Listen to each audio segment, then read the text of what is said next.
बिस्मिल्लाहिर्रहमानिर्रहीम अस्सलामु अलैकुम रहमतुल्लाह। आसिफ अली जरदारी ने गिरफ़्तारी के खौफ से और जो ऑपरेशन का फ़ैसला किया गया है उसके खौफ से बज़ाते ख़ुद सरेंडर करने का फ़ैसला कर लिया और ये पैगाम उनकी जानिब से इस्टेब्लिशमेंट को पहुंचा दिया गया। इंतहाई खुफिया पैगाम, इतना बड़ा खुफिया पैगाम आसिफ अली जरदारी ने इंतहाई अहम तरीन क्रेडिबल सोर्स के ज़रिए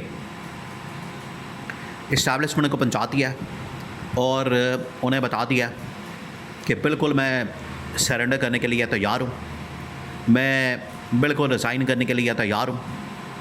आप ये तमाम की तमाम जो गिरफ़्तारी, नैब केसेस और ऑपरेशन देखें, 3 ऑप्शन खोले गए हैं आसिफ अली जरदारी के ख़िलाफ़, 3 बड़े ऑप्शन। और ये 3 ऑप्शन इनके लिए आप समझें कि सियासी मौत है, इनके लिए मौत है। ये 3 ऑप्शन के सामने टिक ही नहीं सकते, ये उसके सामने खड़े नहीं हो सकते। ये जो 3 ऑप्शन, और इस्टेब्लिशमेंट को पता है कि ये 3 ऑप्शन के सामने इनकी जान निकल जाती है, और बड़े ज़बरदस्त ऑप्शन। ये 3 ऑप्शन सुने, फिर बैकग्राउंड को समझें और टॉर्च को कनेक्ट करें, आपको पूरा मंजरनामा, पूरा सीन समझ आ जाएगा। जो सिनारियो बनने जा रहा है, सीन क्या बनने जा रहा है। उससे पहले ये 3 ऑप्शन देखें। पहला ऑप्शन इस्टेब्लिशमेंट ने इनको देखें बार बार बड़े ही प्यार से, बड़े ही इनको सब्र तहम्मुल के साथ कहा गया, इनको पैगाम दिया गया कि आप रिज़ाइन करें, इस्तीफ़ा दें, आप ऐवान सदर को छोड़ दें, इसको खाली कर दें और यहाँ पर इस्टेब्लिशमेंट को आने दें, जनरल आसिम को आने दें। लेकिन ये माने नहीं, इस चीज़ के ऊपर आए नहीं, तैयार नहीं हुए।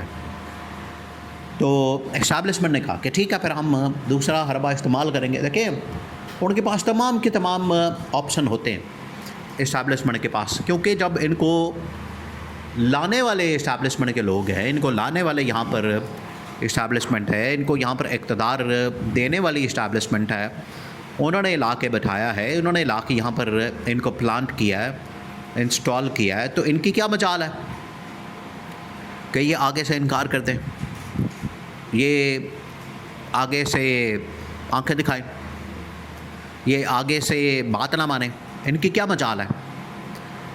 तो जब इस्टेब्लिशमेंट ने इनको कह दिया था कि आप बंदे के पुत्र बने, आप आराम से मान जाएं और ये जो आपको कहा गया है, जो आपको चीज़ बताई गई है, उसके ऊपर अमल दरामद करें, फिर आगे से इनका बोलना, बात करना और आगे से रजिस्ट करना इनका बनता नहीं।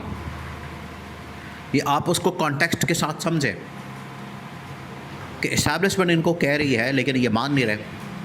फिर 3 ऑप्शन इनके सामने रखे, जब इनकी आंखें बाहर आ गई, अब इनको समझ नहीं आ रही कि अब क्या किया जाए। तो अब जो इस्टेब्लिशमेंट की 3 ऑप्शन सामने आई हैं, उसके बाद जरदारी के लिए सिर्फ सरेंडर करना ही बाकी बचता है। अब हुआ क्या?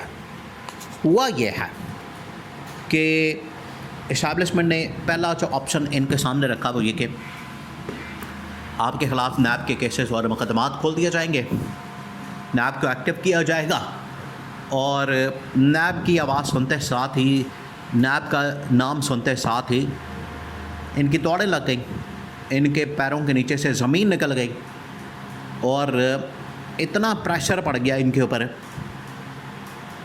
इन्होंने 50% सरेंडर कर दिया।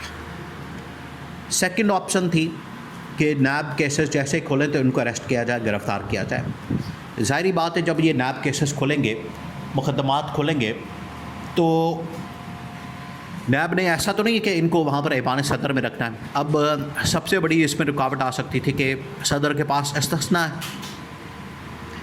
इस्टेब्लिशमेंट ने उसका भी हल निकाल लिया था। उन्होंने कहा था कि इस्तिस्ना ख़त्म करना 2 मिनटों का काम है।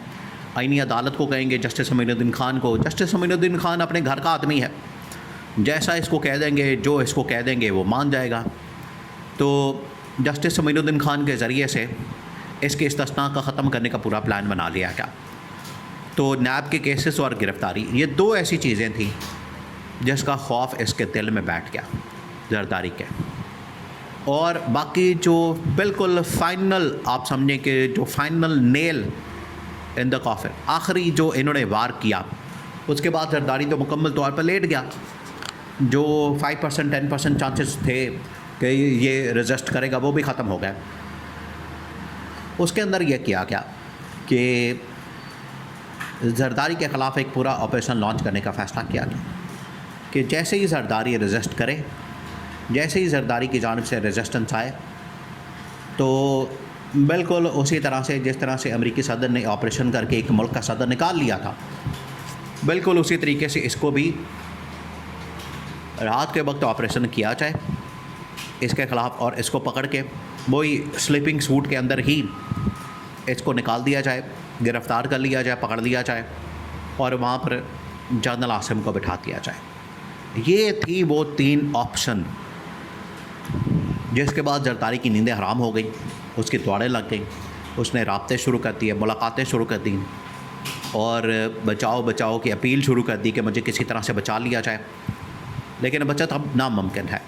उसकी वजह यह है कि जरदारी ने जो धमकियां दी, जरदारी की जानिब से जो ब्लैकमेलिंग की गई, देखिए ये मामला इस्टेब्लिशमेंट बैठ कर भी हल कर सकती थी। उन्होंने कहा था कि हमारे साथ बैठ जाएँ, बात करें, ईमान सदर हमारे हवाले करें, उसके बदले में आपको क्या चाहिए? सिंध गवर्नमेंट, गिलगित बल्तिस्तान की गवर्नमेंट आपको चाहिए, उसके बदले में आज़ाद कश्मीर की गवर्नमेंट चाहिए, देने के लिए तैयार है, मसले वाली बात कोई नहीं।